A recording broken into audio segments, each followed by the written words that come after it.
Hello, welcome back to my channel and to today's video where I am going to be sharing the 5 what I call style principles, and these are essentially just little guidelines that I stick to in order to achieve my style.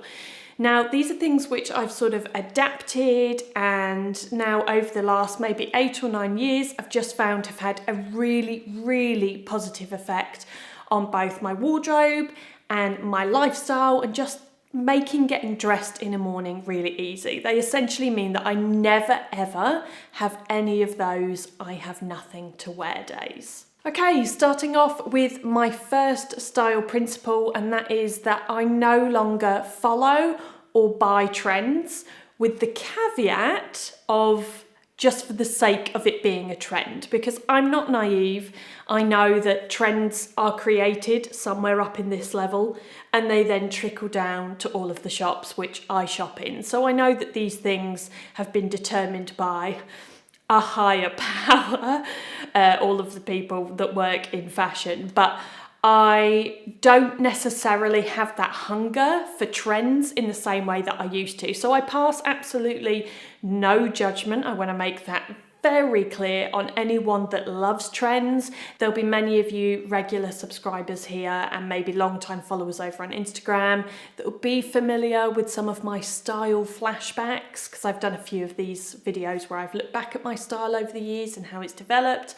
And I think when you're sort of, not that I was ever deliberately on a journey to find my style, but I think when you're in your 20s, you're younger and you're experimenting with things, I think that is very much a part of the process of then eventually getting to the point where you know your personal style. You've found something that you're comfortable with, you trust your own instincts and your own taste. And yeah, my 20s were just the experimental phase of trying everything to see what I liked. And yeah, I wore every trend you can think of. Okay, style principle number 2 is to invest in really good basics. Now, don't get me wrong, when I use the term invest, please don't go thinking that I'm trying to encourage you to spend £300 on a single t-shirt. Whilst quality is really up there for getting good basics, quality doesn't have to mean cost. So you can get some really good basics on the high street. They do not have to be luxury and designer. In fact, and I'll get onto this point in a minute, because it is not easy trying to hone down and find the right basic for you, because we're all going to have different criteria. We're all going to have various different things regarding fit, laundering, like washability, that kind of stuff, perhaps fabric. Of course, we might all have different intolerances or prefer certain fabrics over others. So one basic that's really good for me and that I consider great might not be great for someone else. So you kind of have to figure out your list of criteria that you want for the creme de la creme of basics. And then the task comes of finding that basic, or perhaps it might be a range of different basics. A V-neck t-shirt from here, a cashmere basic sweater from here. You know, you might have mix and match brands, which is very much what I do, because it's quite rare that there's one brand that has everything under one umbrella. There might be some brands, perhaps some of you have your favourites, but for me, I know that mine's a bit sort of choppy and I have various different brands I go to for certain things. Right, style principle number 3 is sticking to a colour palette that works for you. Now, there might be some people that scoff when I use the term colour palette with regards to my own personal style, because there is quite a lack of what some people would deem colour. I don't do bright colours. I have a very neutral and probably overusing this term, but a very basic colour palette. I like my cool colours, so your black, your white, your navy, and then I like a lot of earthy tones as well. Browns, beiges, off-whites and creams, and then some earthy tones in there, maybe some darker greens, some sludgy greens. Sounds very attractive, I know, but these are colours that work for me. They're colours which I have in various different items within my wardrobe that I've built up over time, and it doesn't necessarily apply to the colour palette that I have within my wardrobe.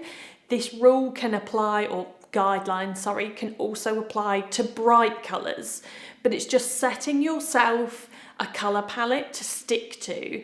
And once you have that colour palette, whatever it may be, that is what makes things so easy to mix and match. I think colour is probably one of the most important things when it comes to making your wardrobe versatile, and in order to mix and match different pieces together so that you just constantly have a plethora of outfits. And I think primarily you just never get bored of your own wardrobe, because when we start to get bored of what's in our wardrobes and we feel like we start to run out of outfit ideas, or I've worn this before, then that's when we start to go on the spend.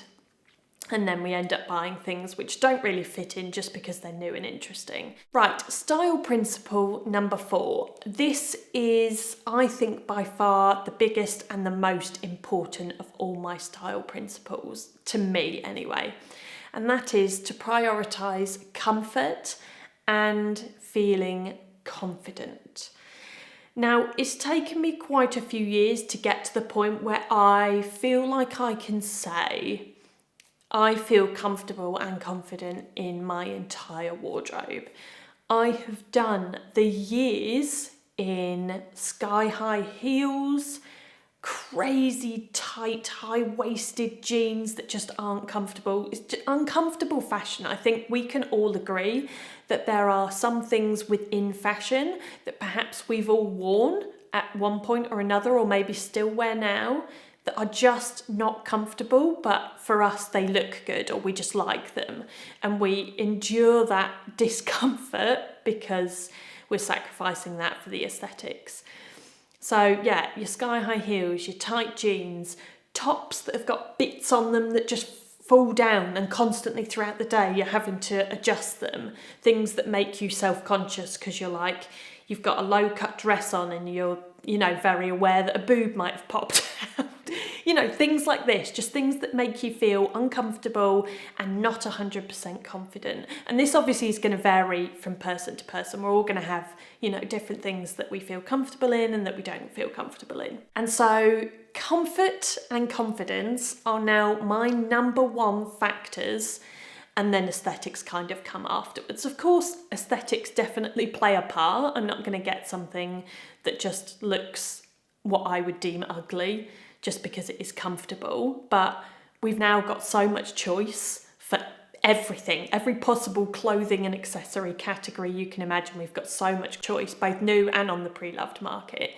So I just feel like we can make those decisions a little bit wiser so that we feel more comfortable and confident. Right, on to my final style principle, and this isn't so much to do with what I buy and what I wear and how I wear it, but it's to do with looking after what I own.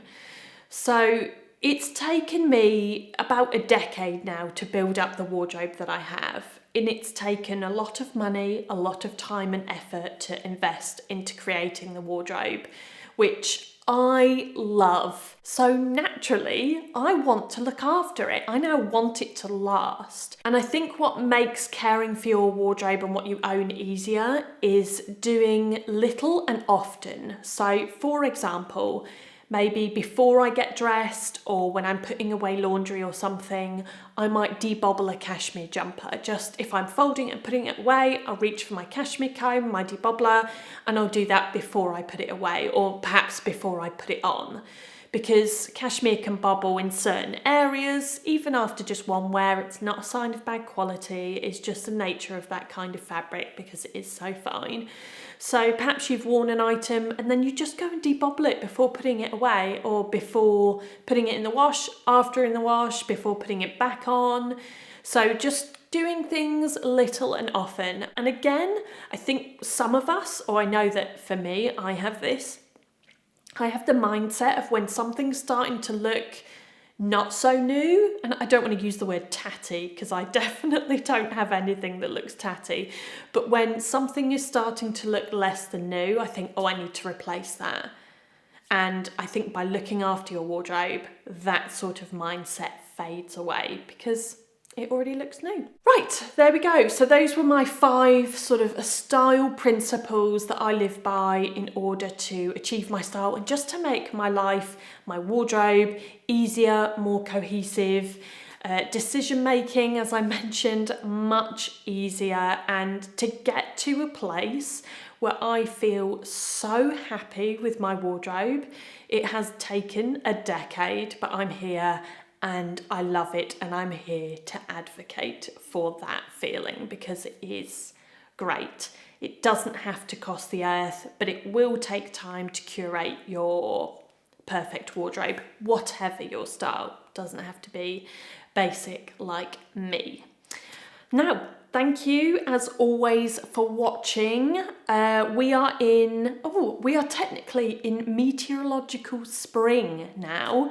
So wardrobe switchover could be coming. I reckon it's probably going to be April time, so maybe another month, but we'll see how we get on with the weather.